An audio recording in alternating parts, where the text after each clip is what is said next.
रजनी को बचपन से ही पेंटिंग का बहुत शौक था। वो हमेशा से ही पेंटर बनना चाहती थी, पर उसके माँ और पिताजी ने उसको कभी भी इस चीज के लिए सपोर्ट नहीं किया और उसकी शादी नीरव से हो गई। नीरव रजनी को बहुत प्यार करता था, पर रजनी हमेशा चुपचाप ही रहती। वो इस शादी से खुश नहीं थी। वो ये शादी नहीं करना चाहती थी। उसे तो हमेशा से पेंटर जो बनना था। अपने इस सपने को वो नहीं पूरा कर पाई, इसलिए वो हमेशा उदास रहती थी। रजनी, बहुत ही बढ़िया फिल्म लगी है, कल देखने चले? नहीं जी, कल मुझे बहुत काम है, मैं नहीं जा पाऊंगी। अच्छा तो कोई बात नहीं, संडे को चलते हैं। देखिए, मुझे फिल्म देखना पसंद नहीं है। आपको जाना है तो चले जाइए।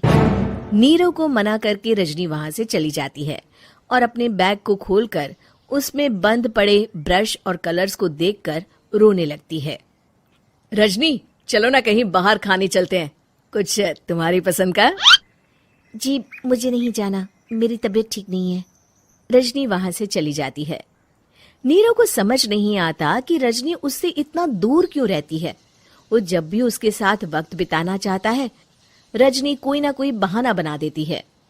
एक दिन घर पर कोई नहीं था। रजनी घर का सारा काम जल्दी से खत्म कर लेती है। घर पर अकेले होने के कारण वो सोचती है कि वो आज पेंटिंग करेगी। वो अपने कमरे में जाकर पेंट ब्रशेस और कलर्स निकालकर जैसे ही कलर मिक्स कर रही होती है कि दरवाजे पर बेल बज जाती है। अब कौन आ गया इस वक्त? इतनी मुश्किल से तो मुझे पेंट करने का मौका मिला है। रजनी दरवाजा खोलती है तो उसकी सास अपनी सहेलियों के साथ खड़ी होती है और सब घर के अंदर आ जाते हैं। अरे बहू, सबको शरबत बनाकर पिला दे, बाहर तो बड़ी गर्मी है। उफ। जी। रजनी पेंट ना कर पाने से उदास हो जाती है। उसे गुस्सा भी आ रहा होता है कि उसने इस शादी के लिए हाँ क्यों कह दी। वो रसोई में जा रही होती है कि उसकी सास उसे रोकती है। बहू, सबके खाने का भी इंतजाम कर लेना, आज का लंच तो ये सब यहीं करेगी। हाँ। रजनी बिना कुछ कहे रसोई में चली जाती है। सबके लिए खाना बनाती है। सब खाना खाते हैं और रजनी घड़ी देखती है कि ये सब कब जाएंगे ताकि वो अपनी पेंटिंग कर सके। जब शाम होती है तब सब चले जाते हैं अपने घर। अरे बहू, सब तेरे खाने की तो बहुत तारीफ कर रहे थे, सबको बहुत अच्छा लगा खाना। आपको मुझे सुबह बताना चाहिए था ना कि आपकी सहेलियां आ रही हैं। पता भी है कितना वक्त लगा सारा खाना बनाने में। अरे बहू, तू ऐसे कैसे बात कर रही है मुझसे? तो और कैसे बात करूं? मैं इस घर की कोई नौकरानी नहीं हूं कि इतना काम करूंगी। रजनी अपने कमरे में जाकर दरवाजा बंद कर लेती है। शाम को जब नीरव आता है तो उसकी माँ उसे पूरी घटना के बारे में बताती है। क्या रजनी ने आपसे इस तरह बात की माँ?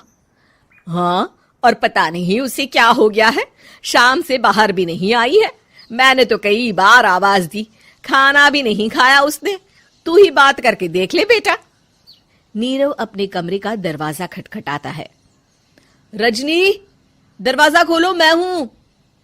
रजनी दरवाजा खोलती है और फिर वापस जाकर अपने बिस्तर पर लेट जाती है। रजनी, माँ से बात करने का ये क्या तरीका है? मैंने कोई गलत बात नहीं की है। अरे तुम क्यों ऐसे बर्ताव कर रही हो सबके साथ? क्या तुम इस शादी से खुश नहीं हो?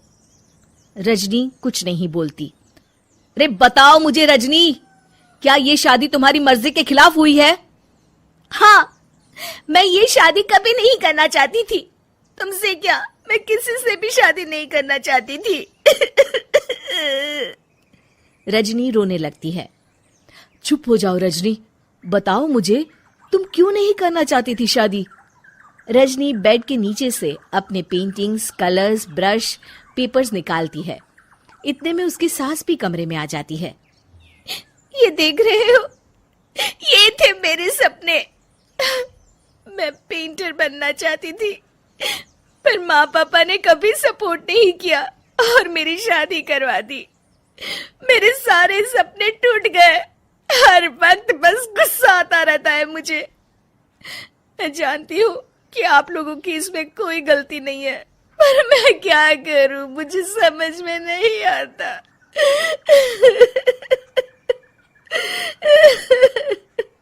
रजनी फूट फूट कर रोने लगती है। मुझे माफ कर दीजिए, आप दोनों के साथ मैं बहुत बुरा बर्ताव कर रही हूँ।